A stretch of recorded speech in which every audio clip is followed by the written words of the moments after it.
Iran ने Israel पर अपना सिर्फ मिसाइलों और हथियारों से चढ़ाई में महारत हासिल की है, बल्कि इसराइल जिसे तकनीकी में आगे कहा जाता है उसे चकमा दे दिया है। ईरान के इस कारनामे से अमेरिका से लेकर पश्चिमी देशों में सन्नाटा पसर चुका है, क्योंकि वजह अगर आप जानेंगे तो आप भी हैरान होंगे। इस जंग में अब ईरान ने एक ऐसा तरीका अपनाया है जिससे इसराइल में खलबली मच चुकी है। ईरानी हैकरों ने इसराइल के सैकड़ों प्राइवेट और सरकारी सीसीटीवी कैमरों को हैक कर लिया है और अब वही कैमरे ईरान के लिए जासूसी का काम कर रहे हैं। ईरान से आने वाली रिपोर्ट्स बताती हैं कि उनके हैकरों ने इसराइल के कईयों सीसीटीवी कैमरों को हैक करके अपनी निगरानी में ले लिया है। इससे इसराइल में चल रही जंग के बीच अब एक अदृश्य मोर्चा भी खुल चुका है और यह मोर्चा है साइबर स्पेस का। ईरान ने अब इसराइल के भीतर लगे सैकड़ों सीसीटीवी कैमरों को हैक करना शुरू कर दिया। इनमें से अधिकतर कैमरे आम लोगों के घरों, दुकानों, ऑफिस, बिल्डिंग्स और यहां तक कि सरकारी प्रतिष्ठानों में लगे हैं। रिपोर्ट्स के मुताबिक ईरानी ऑपरेटिव्स अब इन कैमरों का इस्तेमाल मिसाइल हमलों के प्रभाव को मॉनिटर करने, सैनिकों की मूवमेंट को ट्रैक करने और संवेदनशील लोकेशन का रियल टाइम डेटा लेने के लिए कर रहे हैं। इससे पहले इसराइल को ही माना जाता था कि इसराइल साइबर की दुनिया में एक नया आयाम स्थापित कर चुका है और तकनीकी के क्षेत्र में बहुत आगे निकल गया है, लेकिन ईरान ने अब उसे पटखनी दे दी है। Aim right, achieve big. At KR Mangalam University, we provide you the platform to turn your dreams into reality. At KR Mangalam University. ये पूरी जासूसी इसराइल में लगे कमजोर पासवर्ड और बिना सिक्योरिटी वाले कैमरों के जरिए की जा रही है।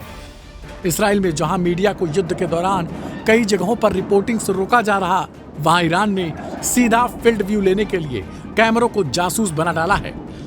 यानी अब कोई मिसाइल गिरती है, कोई सैनिक मूव करता है, ईरान के ऑपरेटिव्स उसे लाइव देख रहे हैं। साइबर एक्सपर्ट्स का कहना है कि अधिकांश कैमरे फैक्ट्री सेट पासवर्ड के साथ ही इंटरनेट से जुड़े रहते हैं, जिससे उन्हें हैक करना बेहद आसान हो जाता है। यही लापरवाही अब इसराइल के लिए भारी पड़ रही है। हालांकि इसराइल की साइबर डिफेंस यूनिट अब एक्टिव हो चुकी है। अब लड़ाई सिर्फ मिसाइलों की नहीं, कैमरों की आंखें भी अब दुश्मन के हथियार बन गए। ईरान और इसराइल की जंग अब जमीन से निकलकर डिजिटल युद्ध में घुस चुकी है। सरकार ने कैमरा निर्माताओं, इंटरनेट सेवा प्रदाताओं को अलर्ट पर रखा है और आम नागरिकों को पासवर्ड बदलने और कैमरा सिक्योरिटी मजबूत करने के लिए कहा गया है। लेकिन इस जंग को देखकर तो अब यही लग रहा है कि अब इस जंग में ईरान बहुत हद तक बढ़त बनाता हुआ नजर आने लगा है। ईरानी मिसाइलें इसराइली आसमान को चीरती हुई सीधे सटीक लोकेशन पर न सिर्फ गिर रही हैं, बल्कि वहां पर वो तबाही मचा रही हैं जिसे देखकर इसराइली प्रधानमंत्री नेतन्याहू तक ये मान रहे हैं कि ईरान अब विनाशकारी युद्ध की तरफ बढ़ चुका है।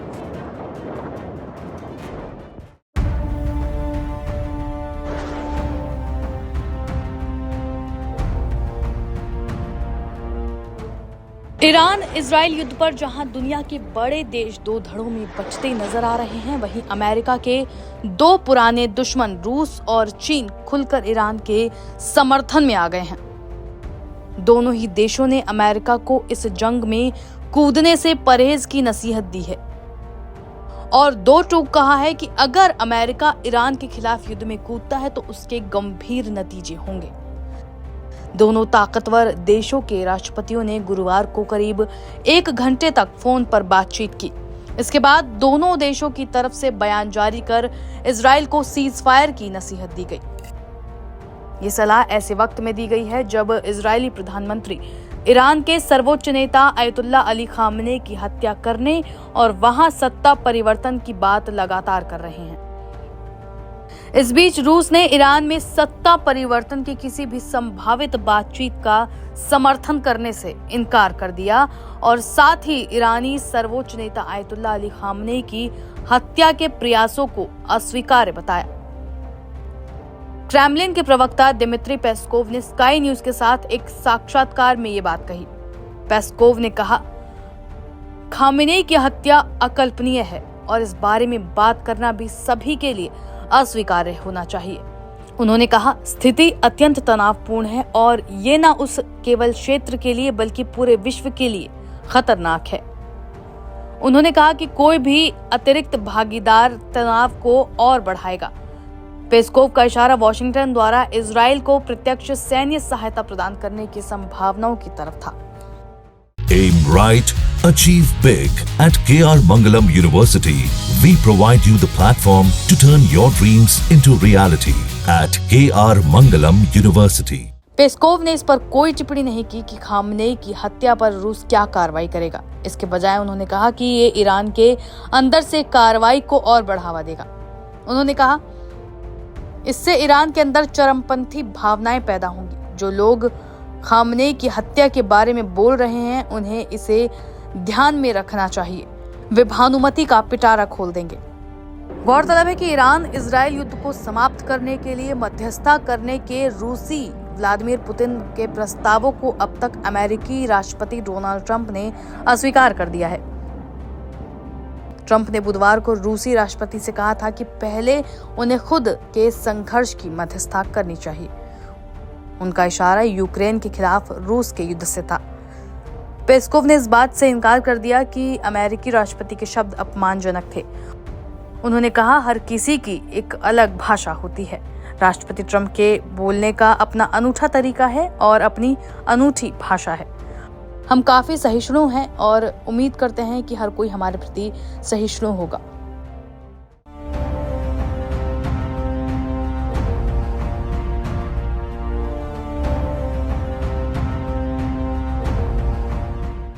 पिछले 8 दिनों से इजराइल और ईरान के बीच लगातार युद्ध चल रहा है। इजराइल ने ईरान के परमाणु ठिकानों पर हमले किए, जिसके जवाब में ईरान ने भी इजराइल पर मिसाइलें दागी। इस बीच IAEA यानी इंटरनेशनल एटॉमिक एनर्जी एजेंसी के चीफ राफेल ग्रोसी ने कहा है कि उनके पास कोई सबूत नहीं है कि ईरान परमाणु हथियार बना रहा है। और इस बयान की चर्चा इसलिए हो रही है क्योंकि इन्हीं के पुराने बयानों में ईरान को लेकर बिल्कुल अलग दावे किए गए थे। इन्हीं दावों के आधार पर इजराइल ने पहले हमले शुरू कर दिए। दरअसल राफेल ग्रोसी ने CNN को एक इंटरव्यू दिया, जिसमें उन्होंने कहा कि सैटेलाइट इमेज से साफ हो गया है कि जहां जहां परमाणु संयंत्रों पर इजराइल ने अटैक किया है, वहां रेडिएशन के कोई सबूत नहीं मिल रहे। उन्होंने कहा कि ईरान में परमाणु हथियार बनाने की कोई कोशिश नहीं दिख रही है। इस बयान के बाद IAEA के डायरेक्टर ईरान ने जनरल राफेल ग्रोसी को कटघरे में खड़ा कर दिया है। तेहरान का दावा है कि ग्रोसी की 2 बड़ी गलतियों के कारण जंग छिड़ गई है। पहला, ये बयान देरी से आया। दूसरा, पक्षपात करना। ईरानी विदेश मंत्रालय के प्रवक्ता इस्माइल बकई ने आरोप लगाया है कि IAEA की पहली गलत रिपोर्ट ने इजराइल को हमला करने का बहाना दे दिया। ईरानी विदेश मंत्रालय के प्रवक्ता इस्माइल बकई ने कहा कि इसी आधार पर अमेरिका और यूरोपीय देशों ने ईरान के खिलाफ प्रस्ताव पास किए, जिसे इजराइल ने हमले का बहाना बनाया। इसके अलावा ईरान के पूर्व विदेश मंत्री जवाद जारीफ ने कहा कि IAEA की गैर जिम्मेदाराना रिपोर्ट्स की वजह से कई बेगुनाह ईरानी मारे गए। Aim right, achieve big. At KR Mangalam University, we provide you the platform to turn your dreams into reality. At KR Mangalam University. Iran ने IAEA पर पक्षपात करने का आरोप लगाया और कहा कि ये गैर NPT देशों के हित में काम कर रहा है। बता दें कि गैर NPT देशों में ज्यादातर पश्चिमी देश शामिल हैं। दरअसल इजराइल ने ऑपरेशन राइजिंग लॉयन के तहत 13 जून को ईरान के नतांज, अराक, इस्फहान और तेहरान में परमाणु और सैन्य ठिकानों पर हमले किए। इन हमलों में सेंट्रीफ्यूज बनाने वाली इमारतें नष्ट हुई। ईरान ने जवाब में इजराइल के शहरों, अस्पतालों और सैन्य ठिकानों पर मिसाइलें दागी, जिसमें कई लोग घायल हुए। IAEA ने कहा कि नतांज में कुछ नुकसान हुआ, लेकिन फोर्डो और खुंदा परमाणु संयंत्रों को कोई बड़ा नुकसान नहीं पहुंचा। ग्रोसी ने चेतावनी दी कि ऐसे हमले परमाणु सुरक्षा और क्षेत्रीय स्थिरता के लिए खतरा हैं। ईरान ने IAEA की जांच को रोक दिया है और अब एजेंसी सैटेलाइट तस्वीरों के जरिए निगरानी कर रहा है। ईरान का कहना है कि IAEA की गलत रिपोर्ट्स ने युद्ध को बढ़ाया और जिससे उनकी साख को नुकसान हुआ। आपको बता दें कि IAEA एक अंतर्राष्ट्रीय संगठन है जो परमाणु ऊर्जा के शांतिपूर्ण उपयोग को बढ़ावा देना और परमाणु हथियारों समेत किसी भी सैन्य उद्देश्य के लिए इसका उपयोग रोकने के लिए काम करता है। इसकी स्थापना 1957 में संयुक्त राष्ट्र के अंतर्गत विश्व शांति के लिए परमाणु संगठन के रूप में हुई थी। ये UNGA और UNSC दोनों को रिपोर्ट करता है और इसका मुख्यालय ऑस्ट्रिया के वियना में संयुक्त राष्ट्र के कार्यालय में ही स्थित है।